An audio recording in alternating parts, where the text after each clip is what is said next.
Bonsoir, merci d'être là. Au sommaire de cette édition, le nettoyage d'un chenal à Anna crée la polémique. La méthode est pointée du doigt par des habitants de l'atoll quand dans le même temps, elle a permis aux pêcheurs d'accéder plus facilement à la mer. Le marketing Noël de Papeete n'a pas eu l'effet escompté. À la capitale, les rues commerçantes n'ont pas connu les foules des grands jours. Le chiffre d'affaires, lui, n'a heureusement pas été affecté. Et de 3 pour le Rainbow Ohana, une trentaine d'amis ont initié une marche contre le cancer du sein voilà 2 ans. Cette année, ils ont marché pour une patiente atteinte d'endométriose, une maladie incurable et peu connue en Polynésie. Tahiti d'avant nous emmène ce dimanche en 1999, à une époque où illumination et manifestations religieuses étaient encore d'actualité. À Anna, donc, le nettoyage d'une partie de l'aire marine éducative fait polémique. Pointé du doigt, le maire de l'atoll, il est rendu responsable de cette destruction par le président en charge de cette aire marine. Ce dernier dit vouloir saisir la justice quand le maire affirme, lui, que la population ainsi que les autorités du pays étaient au courant. Le point sur place avec Heyari Tahiata. Le voici, le chenal de la discorde. Les pierres parsemées ça et là ne l'ont pas été de façon naturelle. Dès qu'on a creusé tout ça, on a retiré. Là, c'est bon, là, maintenant. C'est bon pour les pêcheurs qui peuvent désormais prendre le large plus facilement, mais l'impact écologique n'est pas négligeable et Tawa en est conscient. On est un peu malheureux. Pour les enfants, on nous a mis avec l'aire marine. Et puis, on a fixé pour les enfants ici. On ne sait plus comment faire. La commune qui est venue casser. Casser l'aire marine éducative qui a été mise en place il y a 2 ans maintenant. Jean-Pierre, enseignant de son état, en est le président et celui-ci ne mâche pas ses mots. C'est une atteinte à l'environnement, donc je demande que les auteurs soient poursuivis. J'espère que le pays le fera, mais moi je le ferai. Donc je demande réparation et que des scientifiques ou des personnes habilitées viennent faire un état écologique pour voir quelles sont les conséquences de ces travaux illégaux. On avait certé, analysé et il fallait à tout prix retirer ces parcs. Il empêche aux pêcheurs de sortir et le retour. Il n'y a pas eu de creusement, c'est juste qu'il a été enlevé les parcs à poissons qui gênaient le chenal. Les parcs à poissons, parce que ceux qui avaient ces concessions-là, ils sont décédés. Alors la commune a décidé, en partenariat avec certains services du pays, d'enlever ces parcs. Une polémique qui vient donc troubler la quiétude sur cet atoll de plus de 500 habitants. Une péripétie qui aura tout de même permis à ces insulaires de se poser la question d'une possible cohabitation entre intérêts écologiques et économiques. Du monde dans les rues de Papeete en ce dimanche, suffisamment étonnant pour être souligné, mais certains commerçants avaient décidé de miser sur le dernier week-end avant Noël. Résultat, des magasins pas bondés, mais qui ont réalisé de bons chiffres d'affaires. Brigitte Olivier, Hubert Liao. Des enseignes ouvertes, c'est si rare de voir la ville animée un dimanche. Et malgré une communication timide, les commerçants sont en général satisfaits. Oui, finalement, oui. Ce matin, de bonne heure, il y avait très peu de monde et puis les gens sont en train d'arriver. On a quand même des passages, ouais. Ça va être une bonne journée, vous pensez? Oui. De toute façon, tout c'est bien. Une fois qu'on ouvre, les clients qui soient là, il faut habituer la clientèle locale à que les commerces soient ouverts les samedis dans l'après-midi et les dimanches. D'ailleurs, ces clients sont dans l'ensemble agréablement surpris. On se baladait avec ma fille, on allait à la pharmacie et en revenant, on a vu qu'il y avait quelques magasins d'ouverts. Alors vous en avez profité pour faire vos petites courses de Noël? Exactement, oui. Les dernières. Au centre Vaima, ce sont surtout les petites boutiques qui ont ouvert en ce dimanche d'avant Noël. Les grosses enseignes sont restées fermées. Quand on a des salariés, il faut payer les heures supplémentaires des salariés, donc c'est un coût et durant cette période un peu compliquée, on est assez réticent quand même à ouvrir quand il faut payer les heures sup et que le chiffre d'affaires n'est pas ça. Quelques marches plus bas, la caverne d'Ali Baba rassemble des artisans fortement impactés par la crise, car privés de salon. Tout a été annulé, un peu je devais me retrouver à l'Assemblée, ça a été annulé, et puis j'ai eu l'opportunité d'être ici. Je suis contente, voilà. Passons à un commerce très fréquenté en cette période, une librairie qui propose aussi une belle surface dédiée aux loisirs créatifs. Ici, les clients sont en plus attirés par des prix revus à la baisse. On a proposé aujourd'hui une promotion spéciale, moins 20% sur tout le magasin. Donc on est très satisfaits. Enfin, la grande surface, et la personne n'est étonnée de voir du monde, reste que le chiffre d'affaires sera meilleur que les années précédentes, car les clients ont dépensé leur argent localement. Oui, il y a du monde là, à partir de 9-10 heures, ça commence à venir progressivement. Après, c'est beaucoup, et les cadeaux, les jouets, ça a marché très très fort là, cette année. Bon plan donc pour ceux qui ont eu le courage d'ouvrir un dimanche, jour sacro-saint en Polynésie. L'ouverture dominicale serait-elle rentable aussi à d'autres périodes de l'année? À voir. Un tour de l'île pour sensibiliser au cancer du sein, c'est l'initiative de l'association Rainbow Ohana depuis 2 ans déjà. Une trentaine d'amis se mobilisent pour l'une d'entre eux. Pour cette 3e édition, ils se sont mobilisés pour une autre également atteinte d'endométriose, une maladie incurable et peu connue en Polynésie. Nicolas Suire, Théophane Télitois et Marcel Bonneau. Départ donné pour cette 3e édition de Rainbow Ohana, un tour de l'île à pied et à vélo. Une trentaine d'amis se mobilisent pour sensibiliser la population au cancer du sein et, nouveauté cette année, à l'endométriose, une maladie incurable et peu connue en Polynésie. Cette maladie, qui est l'endométriose, entraîne des règles très très douloureuses et ce sont des règles très abondantes également. Et les femmes, ça peut aussi, les femmes peuvent être invalidantes, voire infertiles parfois, quoi. Voilà. Donc c'est une maladie grave et je trouve qu'il est important aujourd'hui qu'on s'y intéresse sérieusement. Si l'une des amies est atteinte d'endométriose, une autre a le cancer du sein. Cela motive le groupe à faire du sport en ce jour.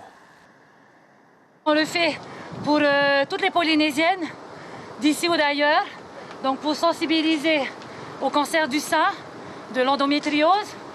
Cancer du sein parce que c'est celui qui tue le plus de femmes dans le monde, surtout beaucoup de Polynésiennes aussi. Parmi les participants, des personnes relativement âgées ou pas forcément très en forme. Elles trouvent de gros bénéfices à transpirer à grosses gouttes et sont admiratives de leurs amies atteintes par la maladie. Et malgré leur douleur, elles continuent de courir parce que c'est conseillé par les médecins justement. C'est très bon pour se sentir bien aussi, quand on est malade d'ailleurs. Depuis qu'on est dedans, depuis que ma femme est malade, on a vu autrement cette vie-là, on a vu une autre vie. Et puis là, moi j'ai vraiment vu qu'ils avaient vraiment besoin de beaucoup de soutien. Parce qu'ils sont vraiment dévalorisés avec ce qui leur arrive et tout. Et il faut vraiment les aider. Ils ont tenu à apporter leur soutien car ces malades le sont toute l'année et pas seulement en octobre, mars ou novembre. 12 infirmiers réservistes puis 24 dépêchés à Tahiti, sélectionnés par Santé publique France pour leur spécialité et leur expérience en service de réanimation. Ils relèveront les infirmiers de la réserve sanitaire au centre hospitalier de Polynésie française. À leur arrivée à Papeete, ils ont été accueillis par le CHPF et la direction de la protection civile du Haut-Commissariat et se rendront à l'hôpital dès lundi matin pour débuter leur mission prévue jusqu'au 9 janvier 2021. Et puis au lendemain de l'élection de Miss France 2021, la déception des Wallisiens ne s'est pas fait attendre. Les premiers sont Sakopo et Michel Halemaï, parents de Mylène Halemaï, mais également Denis Ersam, membre du comité Miss Wallis et Futuna. Le reportage de nos confrères de Wallis et Futuna. Déception dans l'Assemblée ce matin, Miss Wallis et Futuna 2020, Mylène Halemaï, n'a pas été retenue parmi les 15 finalistes à l'élection de Miss France. Malgré la distance, sa famille et ses proches ont tenu à l'encourager, même derrière cette projection.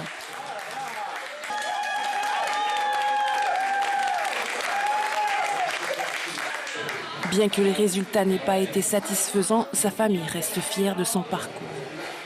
On est content que peut-être même elle n'était pas sélectionnée les top 15, mais elle a réussi de représenter son pied, donc c'est une grosse fierté pour elle. Elle a réussi à rendre fière son Fénois Et il a aussi réussi à faire connaître Wallis et Futuna, qui était un peu inconnu en métropole il y a quelques jours.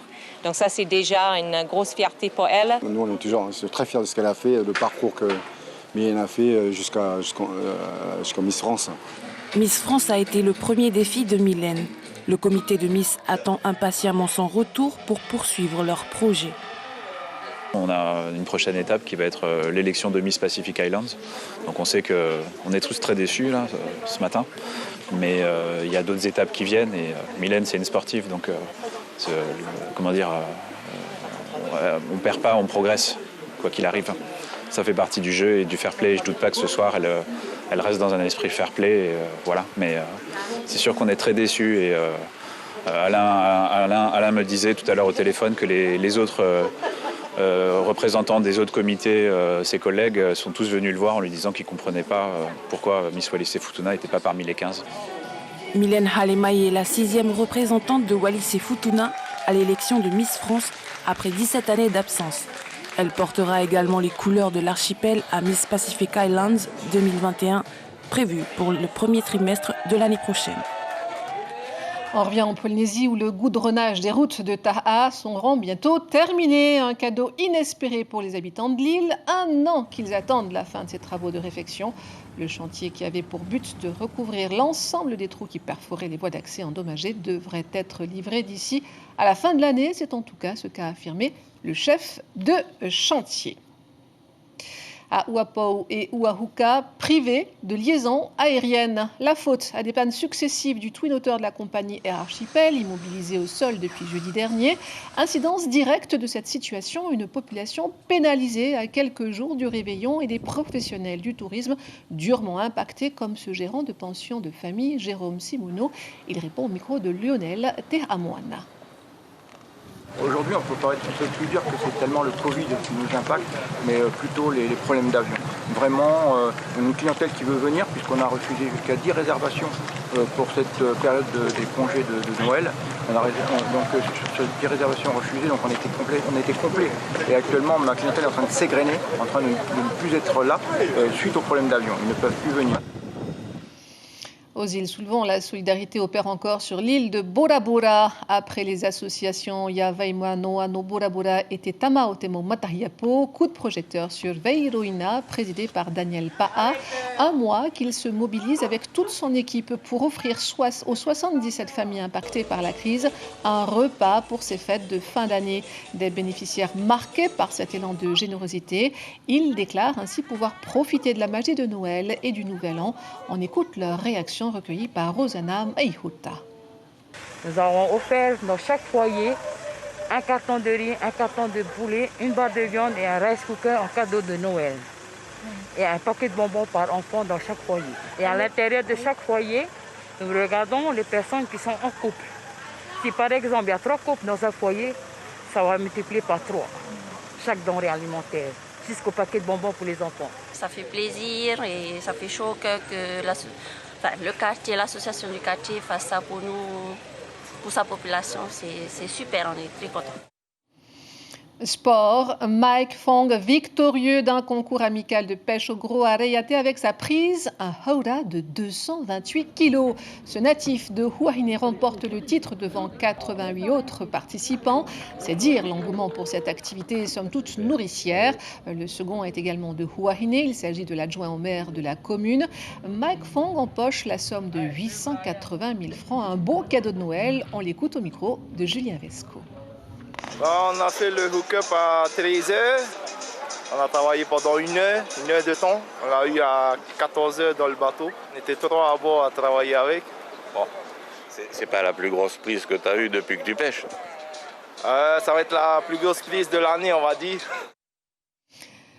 Notre rendez-vous dominical à présent du Tahiti d'avant. Il nous emmène juste un peu avant l'entrée dans le nouveau millénaire en 1999, puisqu'il n'y aura peu ou pas de célébration religieuse autour de la Nativité cette année.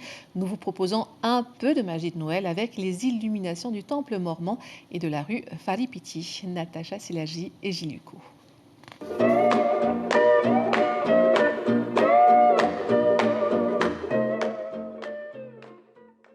Nous Nous avons une houe qui représente un amour infini. Nous avons une étoile qui a été le signe de la naissance du Christ dans les cieux.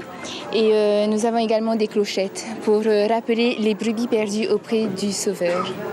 Et ensuite, nous avons nos cocotiers avec la couleur verte qui représente la connaissance.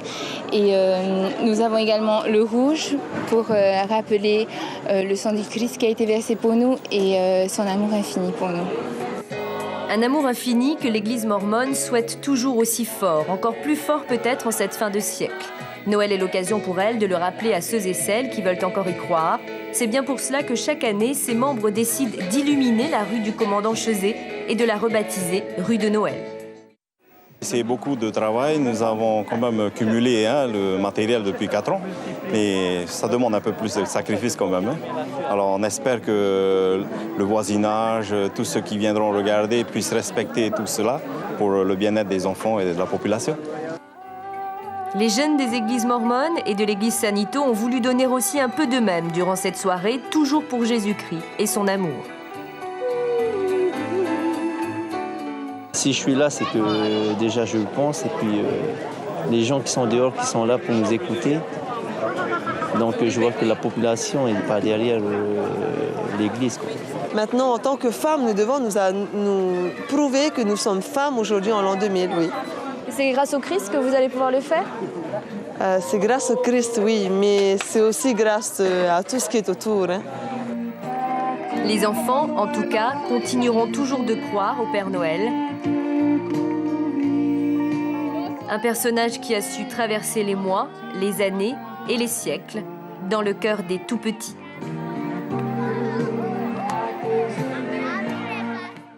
Et puis cette année, pour Noël, vous aurez la messe sur Polynésie Première à 23h40, enregistrée depuis la paroisse de Saint-Paul-Mahina. Jetons à présent un coup d'œil sur les temps forts de la semaine à venir, avec d'abord la présidence qui reçoit un séminaire de la perliculture lundi, suivi mardi par l'ouverture de la séance de la session budgétaire à l'Assemblée de Polynésie française. Toujours le 22 décembre, le préavis de grève de l'intersyndicale CSIP au Oued-Ouirima qui arrivera à terme à minuit. Nous arrivons au terme de ce journal dont je vous rappelle l'information phare. Le nettoyage d'un chenal à Anna crée la polémique. La méthode est pointée du doigt par des habitants de l'atoll quand dans le même temps, elle a permis aux pêcheurs d'accéder plus facilement à la mer. Vos quotidiens demain, titre, la Dépêche s'interroge sur l'éventuelle installation d'une station-service sur la côte Est prochainement. Et puis Tahiti Info, Matariapo, enjeu d'avenir. À suivre, une comédie française adopte un veuf avec André Dussolier. L'information reprend en radio dès 6h avec Abinira Tematahotoa et Axel Mézinel. Excellente soirée, merci de votre fidélité et à demain.